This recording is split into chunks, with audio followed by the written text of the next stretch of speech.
thought about the first few years of schooling way back in preschool? Was it just time to play and get to know people, or were you sitting in a classroom having to sit still and learn? According to UC Immersid, with a copyright of 2013, the preschool classroom is where exploration becomes more formalized. The children are learning basic skills that they need for kindergarten, familiarity of routines, social skills in a group setting, math concepts, language arts, cognitive skills, fine and gross motor skills, and problem solving with a nurturing environment designed just for them. There's a huge difference between preschool and kindergarten classrooms based on the children's level of development. In how the financial problems can be a determining factor for a school, the differences in developmental levels, and the classroom that was combined are all things that I'll talk to you about today.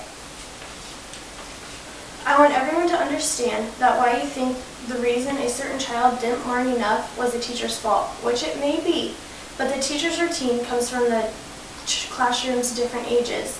So when the preschool and kindergarten classes, which are in two different levels of learning, were put into the same room to share the same teacher, that's when things go wrong.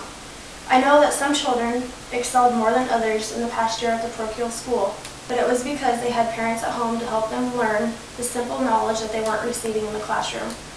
Not all of them excelled, because I feel that the preschool and kindergarten classes need to be split up for the children's benefit. When hiring another part-time or full-time teacher, depending on your situation, it could be a difficult decision for some schools to decide if they want preschool and kindergarten together or not. As of June 21st, 2013, on the Indeed website, the salary for a full-time preschool teacher was $27,000, which should explain why smaller schools can't afford a full-time preschool teacher like the parochial school in Osmond. Some of the smaller schools don't have enough children in the preschool age group to even make it worthwhile to pay a preschool teacher $27,000. For instance, if you only have 3 kids, there's no point in hiring a teacher for $27,000. In other words, it may be expensive, and some schools wouldn't be able to afford it, but it would help the children developmentally. As stated on the School Sparks website and copywritten in 2012-2013, just as all children develop on unique schedules, all schools follow a unique curriculum, and all teachers have their own expectations for the children in a class. Kindergartners are expected to sit 25 to 30 minutes at a time, and preschoolers are expected to sit 15 minutes at a time. Preschoolers are just learning to walk in lines and not touch the person in front of you, and kindergartners should already know that from preschool. Preschoolers are learning how to hold a pencil or a crayon, and they're normally color with just one color and stay close to the lines. Kindergartners are already expected to know how to hold a pencil or a crayon or writing utensil and use a whole bunch of different colors and use their imagination for drawing and stay in the lines for coloring. Preschoolers learn or are supposed to be able to recognize the numbers 1 through 5, either by saying pictures, seeing the numbers, and when you're in kindergarten, you're supposed to be able to count to 20 and recognize numbers up to 20. Preschoolers need more time for books to be read to them. When you read more books to the little kids, it helps their attention span, their comprehension, and the idea of sitting and listening. They'll all improve. Kindergartners also need to be read to, but by the time they're in kindergarten, they should already know how to sit still and they should have the comprehension figured out. As stated on the Great Schools website with a copyright of 2012-2013, preschool classrooms are usually organized around interest areas or learning centers. These defined areas allow children to play and explore materials with the guidance of the teacher, either individually or in small groups. Low dividers are often used in preschool classrooms to separate the children, but they can go from center to center freely. And in a kindergarten classroom, it's set up the same way, but normally there'll be only a certain amount of time at each place. One of the big differences between the two rooms is that a preschool room is for more play and socially, and the kindergarten classroom is for learning. As stated above, the developmental differences will make an impact on the kindergartner or preschooler like the experience I encountered. According to Robbie Gansbaum, on June 20, 2013, the parochial school in Osmond, Nebraska had the preschool and kindergarten classrooms together for the 2012-2013 school year. Robbie was disgusted with the way the school year went for her daughter.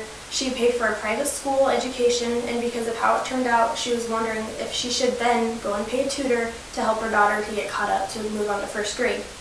Robbie's daughter, Sophia, was in the kindergarten class of 2012-2013 school year and told me at the end of the year that she didn't know how to read. Robbie said that it is hard to teach a child and read. It's hard to teach a child to read, and especially when you have preschoolers running around. The student will most likely end up getting frustrated and never want to learn to read because he or she thinks that he or she won't be able to learn because of one bad experience. Robbie also feels that Sophia and her classmates are not socially mature for their age, and their work level isn't where it should be for soon-to-be first graders, meaning they aren't able to go sit down and figure something out or sound out a word where first graders should be able to, and first graders should be reading and writing sentences, and Sophia and her class are not there. To Robbie, it seemed that the teacher was babysitting the preschoolers and would just hand the kindergartners a worksheet and just to keep them occupied, but it wasn't helping the kindergartners out any because they weren't learning anything. There's just repetitive worksheets one after another. Robbie said that the age difference was too much. A 3-year-old and a 6-year-old don't mesh, and if you try and do an art project with 3-year-olds, a 6-year-old is going to be bored, and the 3-year-old will understand it, but the 6-year-old is going to be mad. And if you do a kindergartner art project, the kindergartner might be happy, but the preschooler is going to get frustrated and think it's too hard, and he or she will never be able to accomplish what a kindergartner is doing when yet they're 2 years apart. I asked Robbie if she had talked to Sophia's teacher about the progression in the classroom over the time that she had been realizing things weren't getting accomplished. And she had told me no, that she didn't, because by the time the second semester came and she knew that Sophia still wasn't reading, her teacher was on a maternity leave, and she didn't feel that it was the sub's job to have to correct what the teachers wasn't doing right.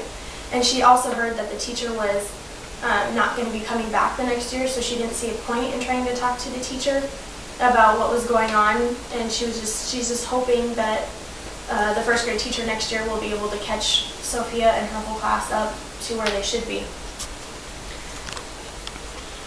Sophia made comments throughout the year about how school was dumb and she didn't like it. For example, Sophia was supposed to bring show and tell for the letter H. Well, Sophia looked at her mom and said, "Mom, that's dumb." She said, "I've been taking a horse for 3 years. I don't want to have to take a horse for another time." Sophia had been in preschool for 3 years prior to kindergarten, and she'd been doing that for how many years already? There was no point in her seeing an interest in it. So it turned out that Sophia quit taking show and tell because it was dumb. It's like a little preschool again for her when it was supposed to be kindergarten. Robbie doesn't know if the preschool kindergarten teacher from the 2012-2013 school year told the school board that what she did didn't work and the numbers of the classroom are too much for her or too much for the teacher of the following year. For the 2013-2014 school year, the parochial school will have a preschool teacher and a kindergarten teacher. As you can now see, there are many different levels in development between the preschool and kindergarten classrooms. Whether it is different expectations going through the personal experiences or the financial side of things, I feel that the preschool and kindergarten classrooms should always be separate. I want everyone to understand that why you think the reason a certain child didn't learn enough was the teacher's fault, which, again, it could be, but the teacher's routine comes from the different ages of children that he or she has to deal with. So when the preschool and kindergarten classes, which are on 2 different levels, were put into the same classroom with the same teacher, that's when things go wrong.